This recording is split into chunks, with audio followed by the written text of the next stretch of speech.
Today's episode is all about dealing with difficult people. Have you ever had that person in your life that's just annoys you? Is very frustrating, seems to trigger you in all the different ways, and it's hard to get your footing, perhaps. Or maybe you just avoid the person, or maybe you lean in, but it's really challenging every time you do that. Well, that is what today's episode is all about. The first thing that I want to say, when you think about dealing with difficult people or you think about a difficult person in your life, who comes to mind? Now, I'm not trying to highlight that person to think, oh, that's a terrible person. The point of me asking you that is because a lot of times we look at somebody as difficult and we want to be careful. I understand this just in our humanity, we're going to say, oh, that's a difficult person. But I want to remind you of the difference between a fixed mindset and a growth mindset. When we have a fixed mindset, and this research comes from Carol Dweck, by the way, when we have a fixed mindset, we act as if that person is fixed and that's how they are. In other words, that person is difficult, that defines them, that's their identity, that's who they are. The growth mindset would be that person is coming across as difficult right now, or that person came across as difficult in that situation. Really important to clarify the difference, especially for those of you that are leading teams and you've got people in your life, like all of us, where we want to be cognizant of that. We don't want to be defining someone as like we've all had bad moments. You've had a bad moment. I've had bad moments multiple times. And I certainly hope that nobody would be defining me by that particular moment. So when I'm not behaving well, let's put it that way. So we want to have grace for people. Keep that in mind.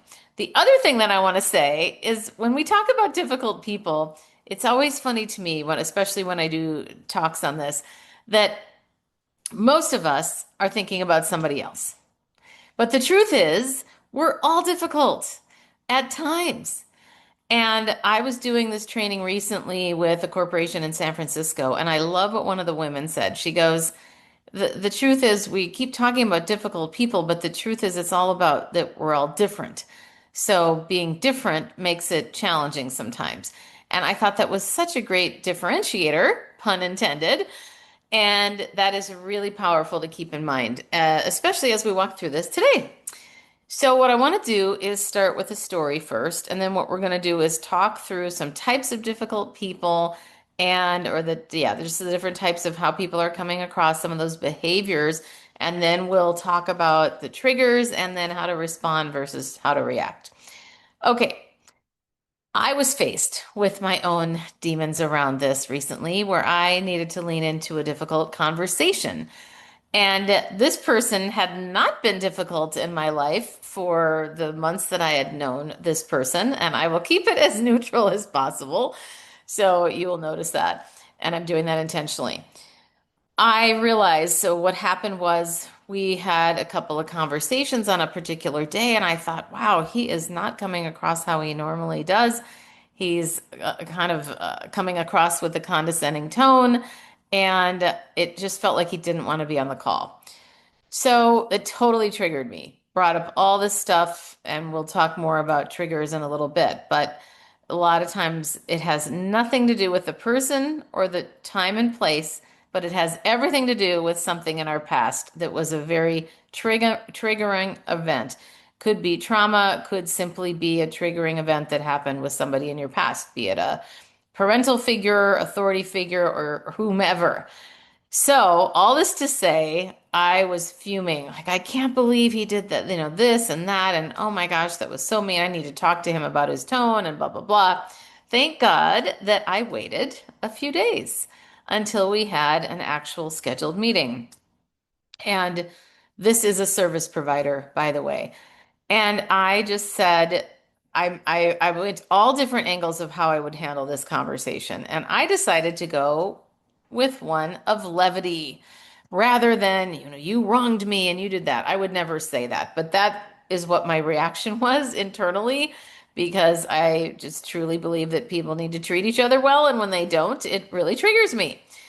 So I started with something like, hey, that conversation we had last week was kind of weird. Did you have a similar feeling? And notice how I throw out my observation of it. and then give him a chance to respond. So I'm asking a question because here's the biggest advice that I want to give you, and that is to be curious in any conversation, but especially one where there's conflict or potential conflict, or just that you're afraid of is going to be difficult. And you're not going to believe what came out of his mouth. I was so surprised. He said first I could tell he was racking his brain, and then he goes, "Oh my gosh, yeah, that other person on the call with you was so condescending." And I thought, "What?" I was shocked. I said, "Well, this is fascinating. Tell me more." And so he leaned in a little bit more, and I said, "Well, how did you contribute?" Then I listened, and I just was really surprised. And then I said, because I was on the call with the other person and she was definitely not condescending, but that's how it came across to him. Or that was a defense mechanism of him. But of course, I'm going to take him at face value. Well, then I said, "How do you think you contributed to the conversation?" And he said, "Oh, I had to control it. Here's what happened. And that's why I said this at the end." And it was very tactical. And frankly, I felt it was a little bit defensive. And I was so surprised. So then I leaned in and I was proud of myself for doing this because I am generally not, well, let's just put it this way. Because of the way that he triggered me, I knew it was going to be a little more challenging for me to lean in if he kind of dismissed it. Like, well, not really like taking any ownership. And then, so when he didn't and just said that he needed to take action to smooth out the call, then I said, "Well, how do you think you came across?" or something like that. And he clearly was not understanding or getting what I was trying to say. So I stopped him and said, "I don't think you're hearing me. I experienced you as condescending, coming across with a condescending tone." And he was really racking his brain. It was interesting because you could really tell, I could see him, and he just seemed to have a very hard time grasping what I was saying. So I earnestly believe he had no idea. And I bring this up because this was a really great case study, especially when we make assumptions very easily, because most of us do, frankly. We decide, "Oh, that's what they thought," or "Here's what they meant," or we make up this whole story in our head that creates evidence for the narrative that we want to believe. So this is also why it's so critical to be curious and lean in to these conversations, because I learned so much by just inquiring first rather than accusing first. So always inquire. And then what ended up happening, he did finally apologize, but I truly think that he didn't really see it. But he did acknowledge that his young 11-year-old daughter said that he interrupted somebody 4 times and he didn't even realize it the other day. So it's good he's got these people to help hold him accountable. In fact, if he does want to change, but maybe he doesn't, who knows? Nonetheless, those are some tips that I hope will be helpful for you to have a real life example right off the bat here. So let's talk about dealing with difficult people related to the different types. So we're all difficult, number one. Number one type is the controllers. This may not be necessarily number one of the four, but it is one of the four. So they're not in any particular order. The controllers, they're the ones who has a controller in their life, by the way. They're the ones who always have to be right. They're usually highly critical. They're often angry. They are often perfectionists. Maybe not every combination of this, but I will fully disclose that I can be a controller a lot of the times. Now, it doesn't come across that, I don't think I'm doing it that much on a regular basis, although anybody that here is listening to this that knows me, you can tell me otherwise. But I'm definitely quite self-aware. As a matter of fact, many years ago, before I got married, my husband and Chris and I had a funny interaction. Well, it wasn't that funny, but it was a very good learning for me and also just made me love him all the more. After we were excuse me, we were finishing our work days in our respective places of work, met at the grocery store, and my whole goal was to get done with the groceries or grocery shopping so that we could get home. And my end goal was so we could make dinner and sit down and relax watching a movie. That was my end goal. So when we get to the store, I am apparently barking orders at him. Go to this aisle, get this, go here, get that. And he stopped me. He kind of turned, not really turned me around, but he turned toward me and he looked me straight in the eye and held my shoulders and he said, "Honey, you're being kind of controlling right now. Is everything okay?" Isn't that amazing? I mean, he's such an amazing guy. And it totally stopped me in my tracks. And I went, "Oh my gosh, I'm sorry. I just want to get home and watch this movie. So I'm trying to do this as quick as possible." He and I could be not, we could not be more opposite related to our energy levels. I'm super type A. He's very type B. So that was one example, and it also helped me be very aware. And I also happen to be an Enneagram 1. For anybody that is familiar with the Enneagram 1s like things to be perfect, or let's just say the positive name of an Enneagram 1 is the reformer. We're always looking for ways that things could be better. But this can also be a hindrance because if we're constantly looking for ways to be better, then it seems like we're never happy or satisfied with the status quo. And that is definitely, even though this is, of course, a podcast for women in business, this is definitely a lesson in our marriage as well. This will probably always be an issue, but nonetheless, we love each other and we've learned how to live together. Let's talk about the second one, people pleasers. Oh, are you a people pleaser too? I've been working on this for so long. There is a book called The Courage to be Disliked, which I would highly recommend. It's an excellent book. It's something I'm continuing to work on this. So many people that are people pleasers are the people that say yes all the time.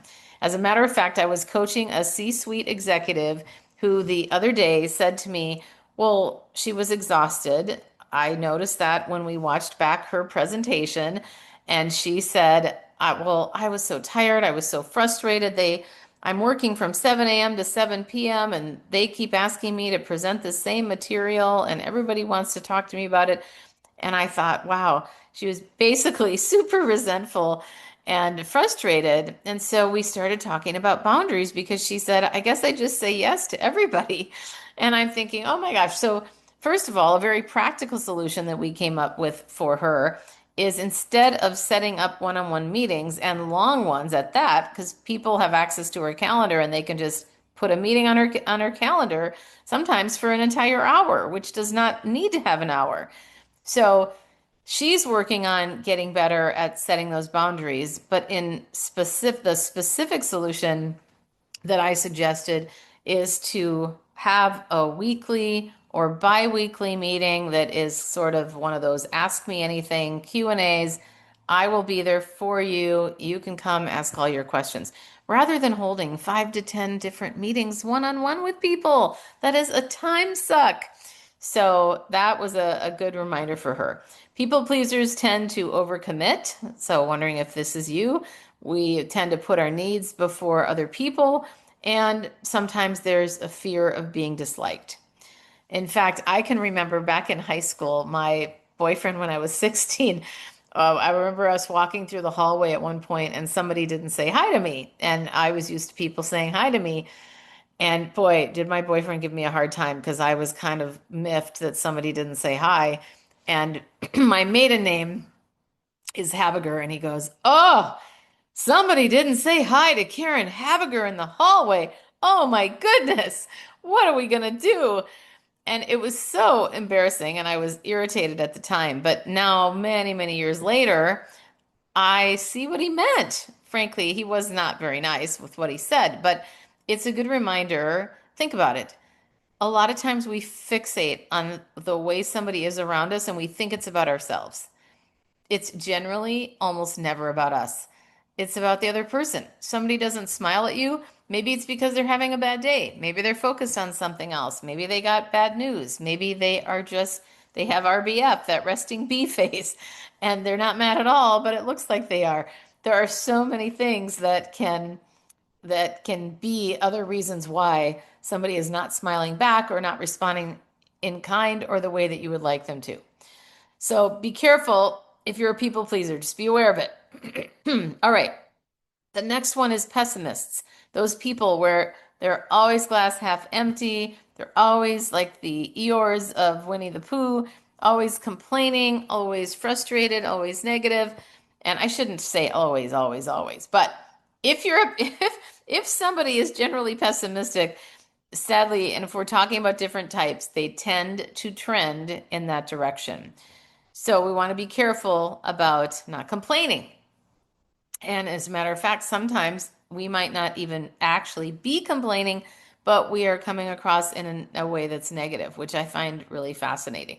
And I know that, again, I know this is a business podcast, but there are so many correlations to personal lives. Specifically, shortly, let's see, shortly after, a couple years into my marriage, I remember my husband just enlightened me to something. He said, "You know, you tend to complain a lot." And I said, "What? No, I don't." Like in my head, I truly felt like I don't complain.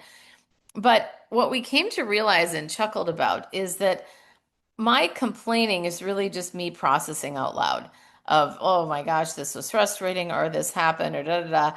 And what we also talked about is that whenever I bring something that I'm unhappy with or dissatisfied, or even there's a glimpse of me not thinking positively about something, he feels like he has to solve it. So we have had many conversations about that and saying, you don't need to solve this. I'm just venting. But we've gotten better at the boundaries of that to say, hey, here's what I need right now. I just need you to listen. And as a matter of fact, a great tip for those of you when somebody walks into your office or somebody calls you or you're on a Zoom call and somebody's starting to talk, and sometimes it's hard to know where they're going with that. So here's a bonus tip for you today, which is, do you want me to help you? Do you want me to hear you? Or do you want me to hug you? Now, maybe at work you wouldn't say hug you, but it's a fun alliteration. Help, hear, or hug. And when we can frame that up front, that can be very helpful for somebody else. Like you're actually giving somebody the opportunity to identify and own their needs. All right, last one of the types is the victim. And we are not talking about somebody who has truly been victimized. We are talking about somebody that is in the victim mindset, where they're always thinking that things are happening to them. They're the person that complains a lot about the system, or I can't believe what they did to me. These pronouns that mean nothing related to the victim stance, like they, as opposed to taking ownership. And when you get somebody in that victim stance, so who's constantly complaining about they this or they that, a really great tip to help pull them out of it is to say, hey, what can you do about this? What is in your control? That is a great way to get them to get out of that spiraling mode that sometimes people can get into. So those are the four: controllers, people pleasers, pessimists, and victim. The other thing I wanted to say before we wrap up today is we've got two more things. One is to know your triggers. Take ownership of your triggers, because half the time it has nothing to do with the person. When we take ownership, that helps us to say, yep, this is my part. I'm accountable for this. And then we can also be more aware when somebody in our orbit does something, or we are aware that, oh my gosh, that person's probably going to trigger me. So I'm going to prepare in advance to do whatever I need to regulate my nervous system, deep breathing.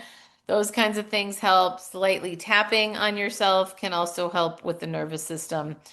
And so thinking too with your triggers, figure out the root. Usually it's not what's happening in that moment, but there's a bigger root that goes farther back in time. And remember that these are normal. Triggers are normal.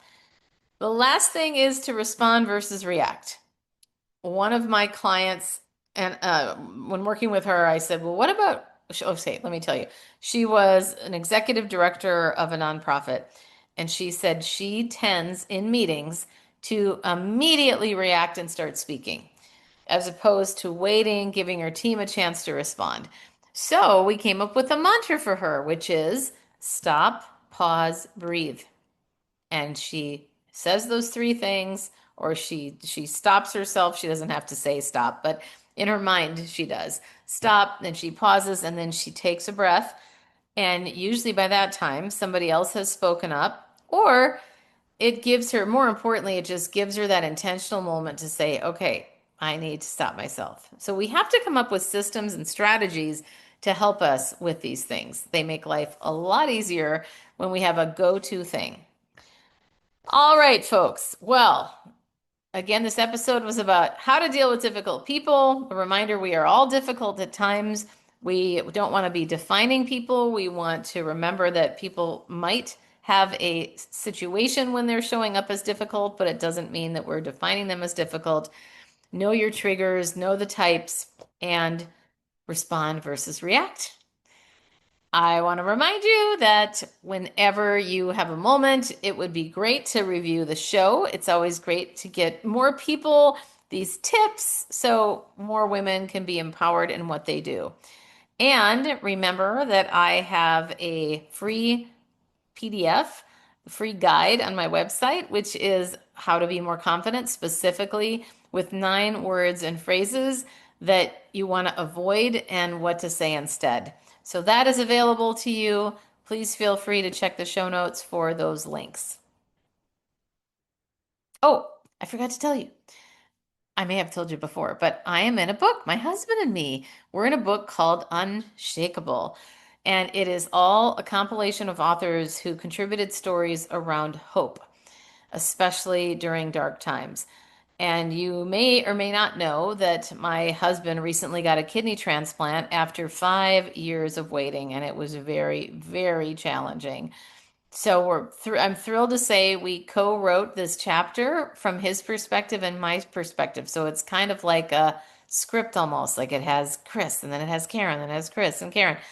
And if you want to pick that up, it's called Unshakable, and the main author's name is Carrie Conley.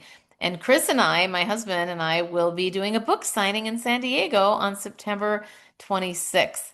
So if that's of interest to you, please reach out and let me know. It's called Vision is Victory. All right, take care. If you loved today's episode, please subscribe and leave a review. It helps other people find the podcast faster, and it certainly helps me.